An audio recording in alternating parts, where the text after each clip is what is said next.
মরার পর তাদের জন্য দোয়া করো, হে দয়াময়, ও দয়ার মালিক, তুমি আমার পিতা মাতার উপরে এমন দয়া করো, আর আমার ছোটবেলায় আমার উপরে যেমন দয়া করছে, আমার উপরে যেমন দয়া করছে। এইগুলো আয়াতের ব্যাখ্যা। এবার মূল আলোচনা। আল্লাহ কয়, ওয়াকাদা রাব্বুকা আল্লা তা'বুদু ইল্লা ইয়্যা।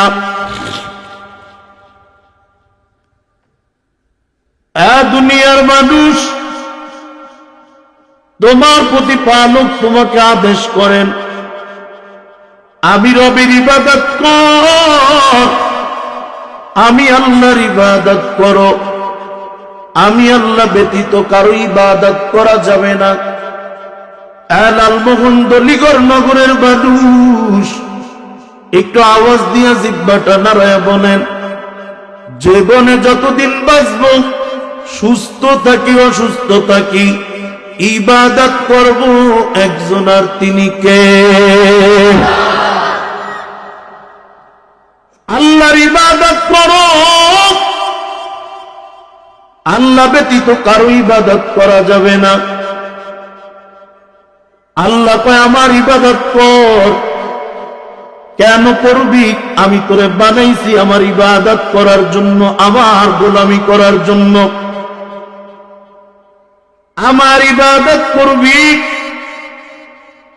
বিনিময় জান্নাতে পৌঁছে যাবি।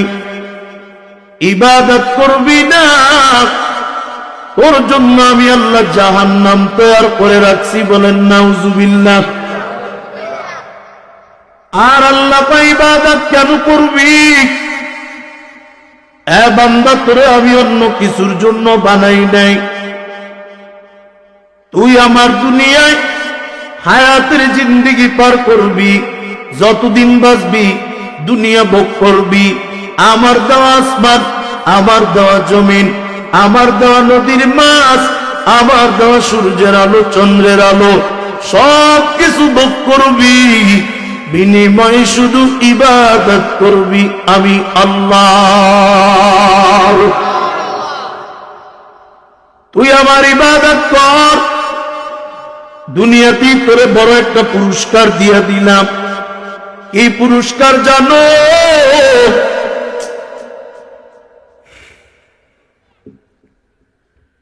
ওই পুরস্কারটা হলো, আমি আল্লাহ কি ঘোষণা দিয়া দিলাম, একটা কারণ মানার কারণে সব তোর আনুগত্যশীল বানায়া দিলাম। আল্লাহ কয়, ওয়ামা খালাকতুল জিন্না ওয়াল ইনসা ইল্লা লিয়াবুদুন।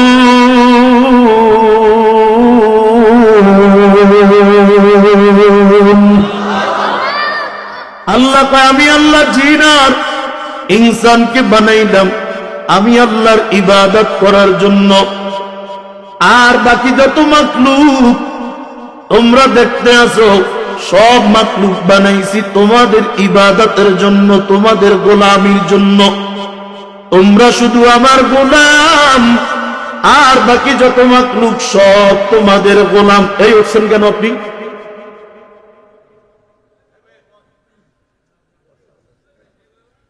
কি এর প্রস্তাবে ধরছে? প্রস্তাবে কি একলা আমাকেই ধরে?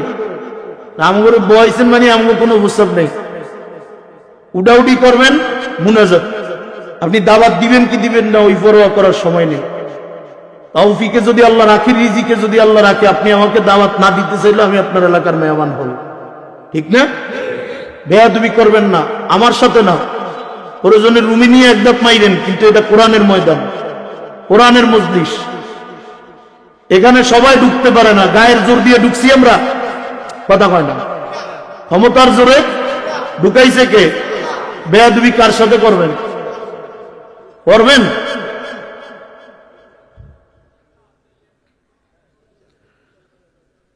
আল্লাহ পাক রব্বুল আলামিন আল্লাহ বলেন, তোমরা আমার ইবাদত করো, আর বাকি যত মাখলুক আছে সব তোমাদের গোলাম বানায় দিলাম।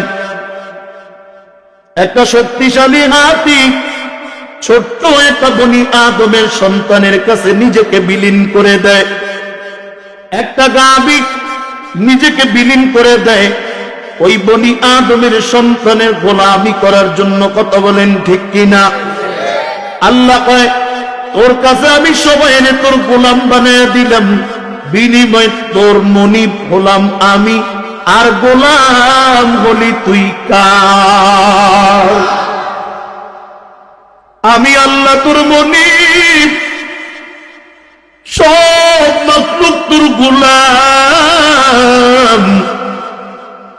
আর তোরা একমাত্র আমি আল্লাহর গোলাম।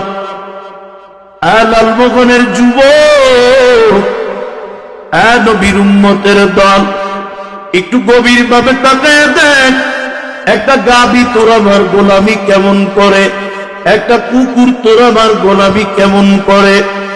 নবীর উম্মত, একটা কুকুর বাড়ির ভিতরে নতুন মানুষ দেখলে ঘেউ ঘেউ করিয়া চিৎকার করে বাড়ি গরম করে। মালিকে কয় খবরদার, একটু চিল্লাবি না, এটা আমার মেহমান। সঙ্গে সঙ্গে মালিকের কথা শুনে ঠান্ডা হয়ে যায়। একটা গাভী বাচ্চা দেয়, গাভীর বাচ্চা মায়ের দুধ পান করবে, কিন্তু বনি আদমের সন্তানেরা না না, আল্লাহ তোদের জন্য একটা নেয়ামত দিছে, গাভীর ওলানের দুধটা, বাচ্চাটা দুধ পান করবে, কিন্তু মালিক রাতের বেলা বাচ্চাটাকে আলাদা একটা খুঁটিতে বেঁধে দেয়। ঠিক কিনা? সকালবেলা ওই গাভীর দুধ দোপন করবে, বাচ্চাটাকে খুঁটি থেকে সরায়া ওলানে মুখটা লাগাইয়া একটা টান্না দিতে আবার মুখটা সরাইয়া দেয়। খবরদার, দুধ দোপন না করতে দুধে মুখ দিবি না। আবার বাচ্চাটাকে নিয়ে আরেকটা খুঁটিতে বেঁধে দেয়, বাচ্চাটা এক খুঁটিতে চিৎকার দেয়, আরেক খুঁটিতে বাচ্চার মা গাভীটা চিৎকার দেয়। দলিগঞ্জ নগরের মানুষ যদি বুঝতা ওই গাভীর বাসা, নিশ্চয়ই গাভীটার আওয়াজটা এমন হইতো, বাচ্চা দাঁড়াও, খবরদার এত হলে দুধ পান করতে চিল্লাবি না। বনি আদমের সন্তানেরা যতক্ষণ দুধ গোপন না করবে, ততক্ষণ পর্যন্ত তুই আমার ওলানে মুখ লাগাইতে পারবি না। কিন্তু আমরা কেমন সমস্ত দুধটা গোপন করে নিয়ে যাই, বাচ্চা এসে মা দুধ পান করতে গিয়ে দেখে মায়ের ওলানে একটা ফোঁটা দুধ নেই। বাচ্চাটা মায়ের মুখের কিনারে আসে, মা বাচ্চাটার পিঠে জিহ্বার দ্বারা আদর করে আর বুঝায় দেয়, সন্তান আগামী দিন দুধ খাবি। আজ বলি আদমের সন্তানেরা দুধ নিছে না না, আল্লাহ তো তাদের গোলামি করার জন্য আমাদেরকে বানাইছে। আল্লাহর দেওয়া নদীর মাছ খাইছো, আল্লাহর দেওয়া গাভীর দুধ দোপন করছো, আল্লাহর দেওয়া গাছের ফল খাইছো। একবার কিন্তু বাৎসরির যুবক, আল্লাহর এত নিয়ামত ভোগ করি, আল্লাহর মাকলুকের গোলাম বানায়া খাটাই, কিন্তু আল্লাহর গোলাম হতে পারলাম কিনা? আল্লাহ কয়, যদি আমার গোলাম হতে চাও, আমার ইবাদতে জীবন কাটাও। ইবাদত করবো কার? নাকি পীর সাহেবের, কোন বাবার, কোন বন্ড পীরের? না না, ইবাদত করবো একমাত্র আল্লাহ। কারণ আল্লাহ বানাইছে আমাদেরকে ইবাদতের জন্য। কিন্তু এই জমিনে তাকাইয়া দেখ, কত কপাল পুরা আল্লাহর বান্দা আছে, আল্লাহর ইবাদত করে না, আল্লাহর গোলামি করে না, আল্লাহর কদমে সেজদা দেয় না, এরা সেজদা দেয় গিয়া বাবার দরবারে। ঠিক কিনা? নাই নাই, কত কত আছে। যদিও আমাদের বোলায় বন্ধ পীরের আস্তানা নাই, কিন্তু গিয়া দেখি ওরে যুবক, এরে নবীর উম্মতের দল, চট্টগ্রামে গেলে দেখবা, ওই সিলেটে গেলে দেখবা, ঢাকায় গেলে দেখবা, বহু দরবারে ঘুরে ঘুরে দেখবা। এই জমিনে বহু বন্ডের দরবার আছে, পীরেও বন্ড, মুরিদেও একমাত্র নাম্বার ওয়ান বন্ড, ঠিক কিনা?